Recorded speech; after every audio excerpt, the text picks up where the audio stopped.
Islam, Shalom, Hola, Aloha, Bonjour, Assalamu Alaikum, Osio. This is your brother Zach Bay, Indigenous American Moor, coming to you live in full effect. Thank you for joining me once again. Like, share, subscribe to my channel, hit the notification bell down below so you can be notified whenever I'm dropping new content. Interact with me. I really do appreciate your viewership. Let's jump into another one. Today, I want to start something new, but this one is more so, let's ask Chat GPT and see what's up. All right. So what I want to do is I want you to come along with me and we're going to ask Chat GPT a question and we're going to go through the answers and see how we could just use this AI to help us in our daily lives. It's not going to be too long, but let's get it. All right. So I want to start by asking, look, Chat GPT, how to sue police successfully. All right. Do it. And we get some answers here and we're going to read through it. So it says suing the police can be a complex process, but here are the general steps you might consider. 1. Understand your grounds. Determine the legal basis for your claim, such as excessive force, false arrest, or violation of civil rights or human rights. Violation of color of law, things of that nature. So definitely be aware of your grounds and exactly what you want to go after them for. Deprivation of rights under color of law, very simple one. Number 2, gather evidence. Collect all relevant evidence, including photographs, medical records, witness statements, and police reports. All right, it's very important. It's always good to make a video, whenever you have an encounter with them, record everything. Make sure you get personnel numbers, make sure you get badge numbers, names, whatever information you can get if they have a card. Make sure you get the contact and the information of anybody who has contact with you. Anyone who's on the scene who spoke with you, make sure you get their credentials. All right. Number 3, consult an attorney. Find a lawyer who specializes in civil rights or police misconduct cases. Also human rights. Don't forget about that. They can guide you through the process and help you build your case.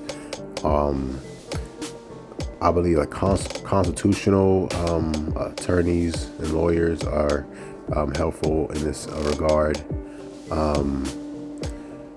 Sometimes it's often hard to find attorneys who will help you successfully, try to build a case against policy enforcers. But if you can find an attorney that specializes in police misconduct, the second area, definitely.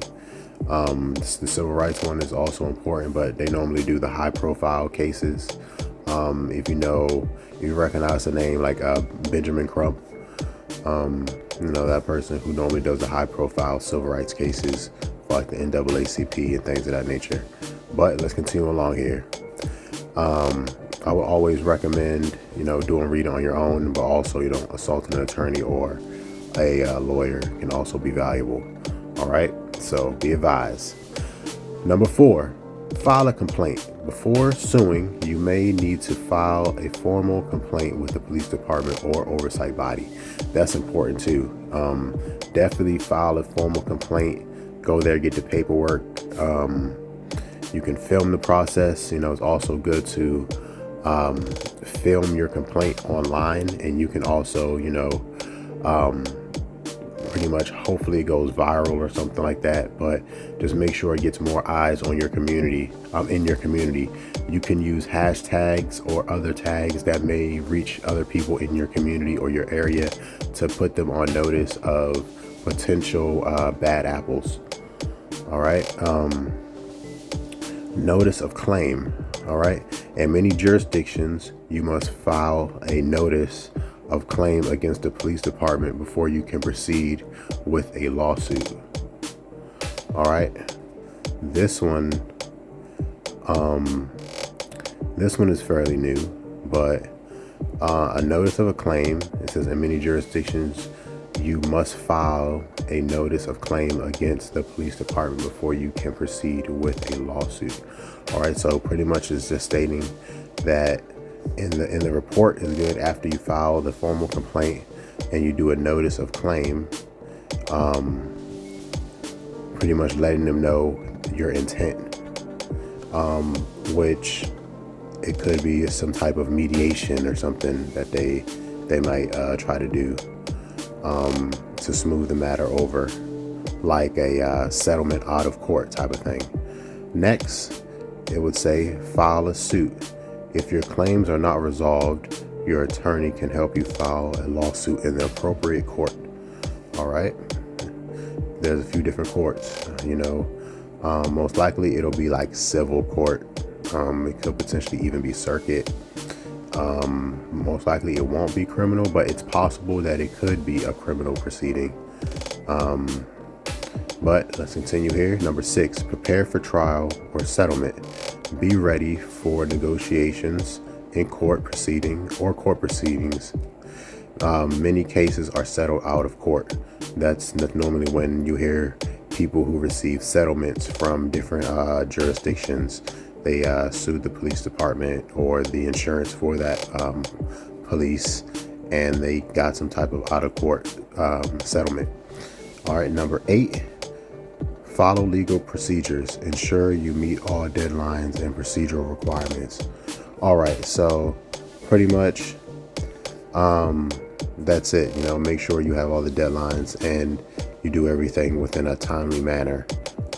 Attorneys can help you do this, or you can do a lot of this on your own if you get other legal resources, like some source materials, a few books on administrative law and procedural practices and things of that nature. It's essential to understand that outcomes can vary and the process may take time. Legal counsel is crucial to navigate this effectively. All right, so pretty much I just wanted to go over that, make a quick video on how Chat GPT, we can use this AI to potentially help us solve our issues on a day-to-day basis, and this can also help you create potential templates on filing these suits. Once again, this is your brother Zach Bay. Once again, peace.